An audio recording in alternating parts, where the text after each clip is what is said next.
So அதனால தான் அவங்கக்கிட்ட அந்த புரிதல் இருந்ததுனால அந்த இறப்பை பற்றி அவங்க பெருசாக நினைக்கல. ஸோ அவங்க தனியாக அதுக்காக குழந்தை பலமாக இருக்கணும், ஆரோக்கியமாக இருக்கணும் அப்படின்னு எந்த சிகிச்சை முறை எடுத்துக்கணும்.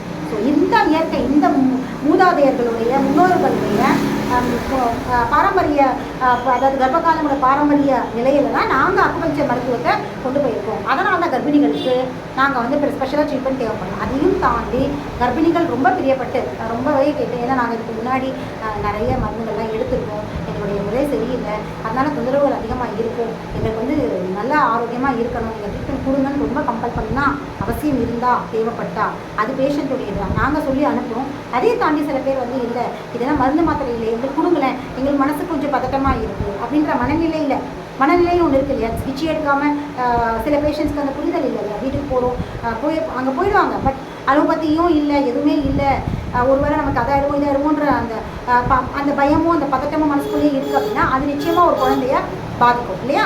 அந்த மாதிரியான சூழலில் வர்ற கர்ப்பிணிகளுக்கு மட்டும்தான் ட்ரீட்மெண்ட் கொடுப்போம். அதுவுமே மிக குறைந்த நிலையில் அவங்களுக்கு அந்த ட்ரீட்மெண்ட் கொடுப்போம். அவங்க வந்து நார்மல் டெலிவரிக்கு சப்போர்ட் பண்ணுவோம், பார்ப்போம். அவங்க அந்த டெலிவரிங்கிறது அவங்களுடைய உடலுடைய வேலை, எங்களோட வேலை இல்லை, எந்த சிகிச்சையோட வேலையும் இல்லை, மருத்துவத்தோட வேலையும் கிடையாது. அது அந்த உடலுடைய வேலை, அது அந்த வேலை அதோடைய வேலை அது சரியாக செய்யுங்க, நம்மளுடைய கடமை நம்ம சரியாக செஞ்சோம். சரி, அக்குபஞ்சர் மருத்துவம் அப்படின்னா இன்றைக்கி அதை பற்றின ஒரு சின்ன குறிப்போட நான் அடுத்தடுத்த காணொலிகளை நம்ம இந்த அக்குபஞ்சர் சிகிச்சையோட மீதி கூட பார்க்கலாம். சரி, அக்குபஞ்சர் சிகிச்சை முறைக்கு இன்றைக்கி இது எல்லாமே அக்குபஞ்சர் பற்றின எல்லா டீட்டெயில்ஸும் நீங்கள் புரிஞ்சிருப்பீங்கன்னு நினைக்கிறேன். அக்குபஞ்சர் சிகிச்சை முறை வந்து 3 விதமான நோய் பரிசோதனை முறைகள் வந்து அக்குபஞ்சர் 2 விஷயங்கள். எல்லா மருத்துவ முறையுமே வைத்திய முறையினாலே 2 விஷயங்கள் தான் முக்கியமான விஷயம். ஒன்று பரிசோதனை முறை, இன்னொன்று சிகிச்சை முறை. உணவு பரிந்துரைப்பு அப்படிங்கிறதுலாம் வந்து எப்படின்னா சித்த மருத்துவத்தில் சில உணவுகளை வேணாம் அப்படின்னு சொல்லுவாங்க, ஆங்கில மருத்துவத்தை சொல்லுவாங்க. ஆனால் எங்களுக்கு வந்து இது 2 தான். வைத்திய முறைக்கு முக்கியமான அடிப்படையே இது 2 தான். இது 2 சரியாக இருந்தாலே எந்த உணவு பரிந்துரைப்புமே தேவையில்லை அப்படிங்கிறதா என்னை பொறுத்த வரைக்கும் நான் சொல்கிறது அதுதான். அது எப்படிப்பட்ட வைத்திய முறைகளாக வேணால் இருந்துக்கிட்டோம், அவங்களோட சிகிச்சை முறையிலையும் பரிசோதனை முறையிலையும் சரியாக இருந்தாங்கன்னா உணவு பரிந்துரைப்பு அவசியம் இல்லைன்னு தான் நான் சொல்லுவேன். சரி, ஆனால் மற்ற முறைகள் எப்படியோ, ஆனால் அக்குபஞ்சரை பொறுத்த வரைக்கும் பரிந்துரைப்பு கிடையாது. 2 தான், பரிசோதனை, சிகிச்சை. சரிங்களா. பரிசோதனை முறைகள் அப்படின்னா அதில் வந்து 3 விதமாக இருக்குது. என்னென்னா தொட்டு சிகிச்சை செய்வது, போன் ஹீலிங், அதுக்கப்புறம் வந்து சிகிச்சை முறைகள். அதாவது பரிசோதனை முறைகள் அப்படின்னா பார்த்தறிதல், கேட்டறிதல், அதுக்கப்புறம் நாடி பரிசோதனை, இது 3 தான். சரிங்களா. சிகிச்சை முறையில் என்ன அப்படின்னு பார்த்தீங்கன்னா தொட்டு சிகிச்சை பண்ணுறது, ஆள்காட்டி விரலில், அதுக்கப்புறம் நீடில் போடுறது, அதுக்கப்புறம் வந்து ஃபோனில் ஹீலிங் பண்ணுறது, இது 3. சரிங்களா.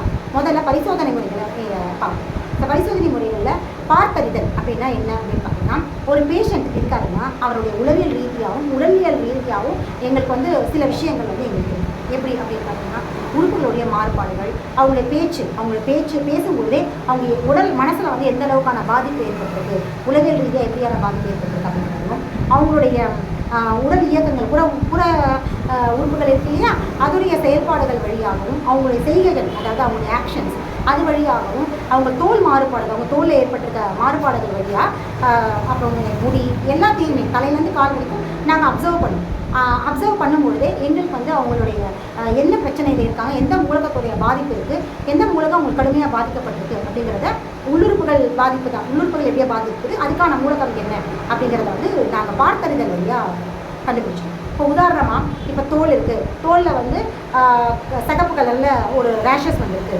பழத்தாமரை மாதிரி இப்போ சிகப்பு கலரில் ரேஷஸ் வந்திருக்கு, இல்லை கருப்பு கலரில் வந்திருக்கு அப்படின்னா நாங்கள் அப்போவே புரிஞ்சுக்குவோம் அவங்களுடைய காற்று மூலகம் கடுமையாக பாதிச்சிருக்கு. அதனால தான் தோல் பகுதியில் வந்து பெரிய பிரச்சனை ஏற்பட்டிருக்கு. அதுலேயும் வந்து எந்த மாதிரியான பாதிப்பு ஏற்பட்டிருக்கு, சிகப்பு நிறத்தில் பாதிப்பு ஏற்பட்டிருக்கா, கருப்பு நிறத்தில் தோலில் பாதிப்பு இருக்கா. அப்போ சிகப்பு நிறத்தில் பாதிப்பு ஏற்பட்டிருக்கு அப்படின்னா நெருப்பு மூலகம் அவங்களுக்கு கடுமையாக பாதிப்பு, நெருப்பு மூலகத்தில் சின்ன டிஸ்டர்பன்ஸ் இருக்குது. அப்போது காற்று மூலகமும் நெருப்பு மூலகத்தை ஏற்பட்டிருக்க தொந்தரவு தான் அவங்களுடைய தோலில் சிகப்பு நிறத்தில் ஏற்பட்டிருக்கு அப்படிங்கிறத பார்த்தறிதல் முறையில் நாங்கள் கணிச்சு அதுக்கேற்ற சிகிச்சை கொடுப்போம். இது 2மே ஏன் பாதிக்கப்பட்டிருக்கு அப்படிங்கிற அடிப்படையையும் நாங்கள் கவனிப்போம். அதை யார் சொல்லுவாங்கன்னா நாடினம். இப்போது தோலில் வந்து தோல் பாதிக்கப்பட்டிருக்கு அப்படின்னா காற்று மூலகம் பாதிக்கப்பட்டிருக்கு, அதில் சிகப்பு கலரில் வந்திருக்குன்னா நெருப்பு மூலகம் பாதிக்கப்பட்டிருக்கு. இது 2மே ஏன் பாதிக்கப்பட்டிருக்கு அப்படிங்கிறத சொல்கிறது தான் அந்த 3வது முறையான நாடி பரிசோதனை.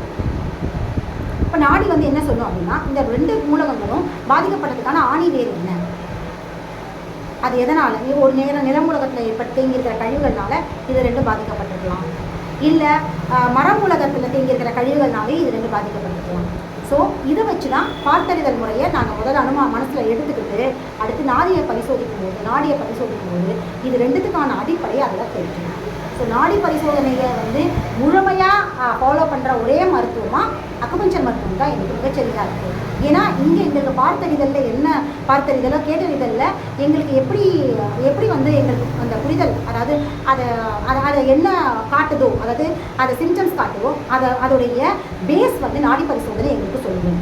நாங்கள் நாடியை செக் பண்ணும்போது எதனால் பாதிச்சிருக்கு, ஏன் பாதிச்சிருக்குன்ற அந்த பஞ்சபூதங்களுடைய இம்பேலன்ஸ் எங்களுக்கு காமிச்சோம். அப்போ தான் எங்களுக்கு அந்த புரிதல் வரும், ஓ இந்த மூலகங்களோட பாதிப்பு இப்படி வெளிப்பட்டிருக்கு. இது ஒரு சின்ன எக்ஸாம்பிளாக தான் சொல்கிறேன்.